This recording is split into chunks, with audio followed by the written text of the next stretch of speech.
These days, people are busier than ever, and it can be so easy to start living your life and doing all the things that you need to do that you get kind of down the road and realize that maybe your life isn't going exactly how you want it to, like on a day-to-day basis. Are you doing what you actually want to do every day? Yes? No? If not, then you're in the right place, because in this video, we're going to be talking about how to create your ideal week. Your ideal week is basically just like a rough outline of how you want your week to go on like a very nice, perfect week. Now, obviously this is going to change because not every week is a nice, perfect week, and things change. There's extracurriculars and there's things you do, you know, in the evenings, and some weeks you have some things and some things you don't. The idea is that if you have just like a loose structure of how you want your week to go and your week to look, then it's much easier to actually achieve that. And it helps to keep you on top of, you know, making sure you're doing all the things you want to do and also all the things that you need to do. A lot of people ask me how I manage to get all of the things done, because if you're here, then you may or may not know, I have a lot going on. I have a full-time job, I have a full-time business also, and that's not even including my main YouTube channel or this YouTube channel. And I also teach children's church on Sundays, and I sing in choir, and like there's a lot of stuff going on and a lot of things happening here in my brain. So one of the biggest things that I tell people when they say like, how do you do all the things, is first and foremost, just having a plan. And the basis of that plan is having a plan for like what I'm going to do during the week. So if I know that I need to be at choir rehearsal or that I need to edit a video, then I have to have that in my plan for the week. If you don't plan it, it's not going to happen, because nobody is ever going to come and hand you an hour and be like, here, go make a video, or like, here, go make some new products, or here, go take a nap. No, that's not a thing. So you have to be the one who makes that happen. And one way that you can make that happen is through your ideal week. So that's kind of like what your ideal week is. Let's talk about a couple of things that you want to incorporate into your ideal week. So when you're thinking about your ideal week, if this is your first time ever doing something like this, then you might want to have like a list where you just kind of brain dump what you would like to do. So in this list, I would make a column for things that you have to do that have certain times attached, things that you have to do that maybe don't have certain times attached, and then things that you would like to do. Because there's gonna be, you know, a little bit of give and take, and you're not gonna have time for everything in every week, but you do wanna make sure that you're scheduling in time for things that you do enjoy. So for example, I sing in choir, and one of the reasons I sing in choir is because I love singing. I love classical music. I know it's a little bit weird, but I love it. I love learning new pieces. I love like all of those things. But I found that I was having a harder and harder time after college, just like motivating myself to learn new pieces just to learn them without like a purpose for them. And so I was having a hard time like engaging in that part of my life. And so I joined a choir, and that forces me to learn new songs, and it forces me to have something scheduled in my week where I know that, you know, on Tuesdays at this time, I'm gonna go to choir practice, and I'm gonna practice, and I'm gonna learn things. And so that's like a very dramatic way to do that. But even if you don't want to do it that way, you just need to make sure that you're scheduling in things that you like to do along with things that you have to do. Now, how much you're gonna get to do is, you know, up for grabs, but just start by kind of brain dumping all of those things. This is gonna include your must-dos with the time is gonna include your job, obviously, any time commitments that you have. So if you have things like church on Sunday or choir, or if you're taking your kids to ballet class, or any of those things that are specific and that are weekly or most weeks. So we're really trying to come up with like an outline of our week. So we're sticking with things that are probably going to happen every week-ish. After that, you're gonna look at things that you need to do that don't have a timeline. So those might be things like clean the bathrooms. It might be things like do meal prep.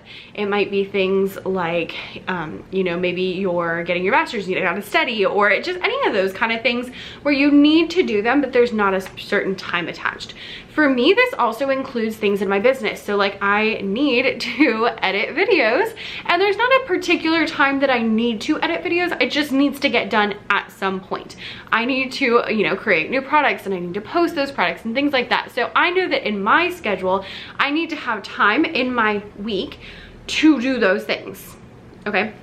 And then you want to have things that you would like to do. Your would likes would be any kind of hobbies. It's going to include rest. It's going to include things that relax you.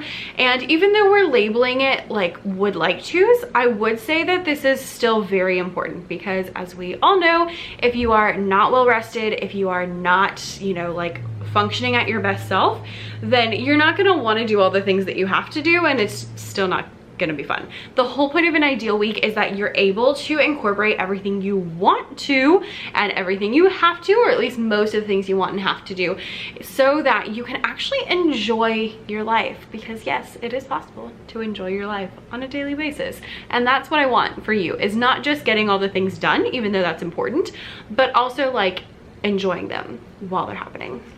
Once you've gone through there, then you're gonna go through it and make your actual week. So you can just put this in a spreadsheet, throw it on a piece of paper, but you wanna have a column for each day, of course, so Sunday, Monday, Tuesday, Wednesday, Thursday, Friday, Saturday, and then you're also gonna wanna look at the times. So you can like print off, you know, a 15-minute or 30-minute timesheet off of the internet. You can just, again, write it on a piece of paper. You can do it in just like a Google sheet or whatever you wanna do, but somehow you need to have some sort of spreadsheet that shows what, you know, you've got going on.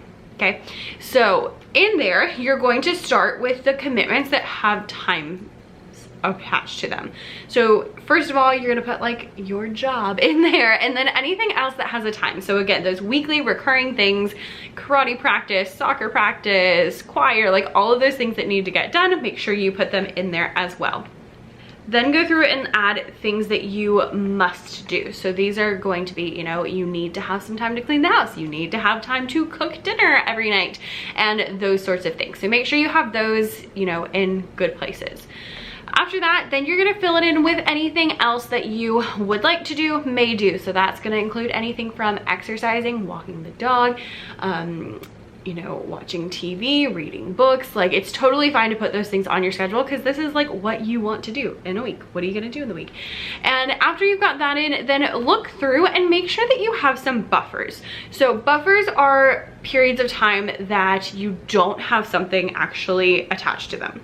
Or maybe you have something that's kind of optional, or maybe you just give longer than you actually need. So if I need, you know, an hour to clean the house, then maybe I say an hour and a half, and that way if I get done early, then I have some extra time there. You're gonna go through and add those things in, and make sure you have some of that buffer time, some of that like blank space, because you're gonna have things come up and you're gonna need to, you know, call the AC guy because the AC is broken again, or you're going to need to, like yesterday I was working on the back patio and like laying out bricks on our back patio and putting sand down and that kind of stuff. That's not something that's normally in my ideal week, and so that's kind of stuff that's going to come in your buffer time. I like to make a lot of these times not super specific. So for example, in the mornings I always work for an hour before I go to work, but I don't say specifically like Mondays at this time I'm making products, and then Tuesdays at this time I'm doing this. Instead, what I do is I just say, okay, this is my hour block for my business in the morning, and then each week or each month I'll look through and see what I actually need to do that particular week, and then I'll fill in things in there. The exception is on Thursdays I do write emails, but all the other days kind of change depending on what projects I've got going on and what I'm doing. Same thing in the afternoons. I kind of have blocks of time where I can switch things out. One block that doesn't change much is filming time. I always need to film videos every week, so I make sure that I block that time off, and that is something that is more specific to me, and more specific also because like I need the light to be right and those kind of things, so it is a little more difficult than others. But you know, just having those blocks, because sometimes I have a block where I need to edit videos, and sometimes in that same day on that same time I need to make products, and so it just depends on what I've got going on. You can do the same with like cleaning, so you could just do like a cleaning block and then decide what you actually need to do that week when the day comes or when the week comes. Those are different ways. Those allow you a little more flexibility, so you're not like super structured, but just, you know, you have an idea of what's going on. That's kind of the whole point of this, is just you have some sort of idea.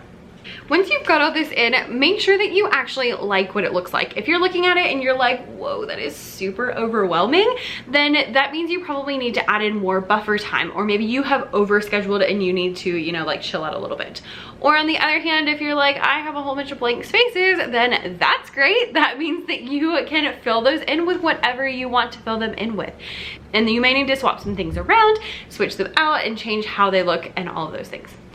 After that comes the most important step, which is adjust as needed. This is, like I mentioned, this is like an outline of your week. It's not going to work every single week. That's why it's called the ideal week, because it's what happens on an ideal week, and not every week is an ideal week. This week is my first week of pre-planning. It has not been ideal. It has been like hot mess central, and next week is the first week of school. It's also going to be hot mess central, and so I know going into that it's not going to be perfect. So you might find that some things need to change just for a week, and you might find that some things just aren't working for you. You might, you know, wake up the first day and be like, yo, I don't want to wake up this early. Or you might, on the other hand, be like, I need more time in the morning to get ready. And that's totally fine. You just need to adjust those things as you are going through. And it's fine to adjust. Actually, I recommend that you adjust them. I look really hard at my weeks, usually at the beginning of the school year, and then again in January, and then again like for the summer, because summer's totally different than the others. But really, like beginning of the school year and then in January is when I focus on like how can I schedule my life in a way that I'm going to enjoy it, and also that I'm gonna get things done. And I really look at that, and those are like my main times I adjust. But if I need to adjust throughout, that's fine too. With this, I would not suggest you just like shove it under a rug, but instead I would like you to take it out and have an idea of what's going on each week. Every week or every month, sit down with yourself and see like, okay, what's specific to this particular week? What are things I need to plug into those blocks of time that I have? You know, what are the actual projects I need to work on? What are the actual dinners I'm gonna make? What are the actual things I need to clean? Make sure you like know what those things are. And also if something is, you know, needs to be adjusted. So if you have like a concert one night, I guess other people don't have as many concerts as I do. If you have like a soccer game, I don't know, one day that your kid has and you need to go to a soccer game, then that day you might need to adjust things. And that also might require you pushing things to different days, changing them around that way, because like if something falls on my filming day, then I still need to film. So I have to move my filming day to a different day. So look at that, you know, every week is kind of how I do it. I just sit down on Sunday and come up with like what the tasks are for the week, and I look at what, you know, I want to do and then what needs to happen this week that's different, and I adjust all of those things as they need to be adjusted. So once you make the plan, it's not the end all be all. And also, this is the most important thing in planning. If it is not working for you, find a new system, find something different, change something. The whole point is that you find something that works for you, and that you are, you know, intentional with your time so that you are able to get things done and also do things that are fun. And you're not like getting to the end of the week and being like, I haven't even slept all week, I'm so tired, because you schedule those things in and you know when those things are going to happen. So you don't have to stick to this like 1000%, but having a general outline for your week is going to make everything so much smoother because you have an idea. I will also say, if you have a lot of extra time, this is sometimes even more helpful. So in the summer, I like to have sort of an ideal week as well. And it's, again, a lot of times those blocks of time where it's like, this is a block for this and this is a block for that. But I find it really helpful because when you just have like endless days stretching on, it can be really overwhelming, and you can kind of like push things off too much, or you find yourself you know, turning on the TV too much or things like that when you need to be doing other things, or just you want to be doing other things. Because I know in my head that it's better to read or, you know, play piano than it is to watch TV, but sometimes my brain doesn't actually want to do that. And so I find that I like default to those things. So if I want to make sure I'm doing like productive things with my downtime, I need to schedule them in. So I would like to know, have you ever made an ideal week? If you have any tips for your ideal week, and let me know kind of the things that you like to do within your week. Leave those things down below in the comments, and I'll see you next time. Bye.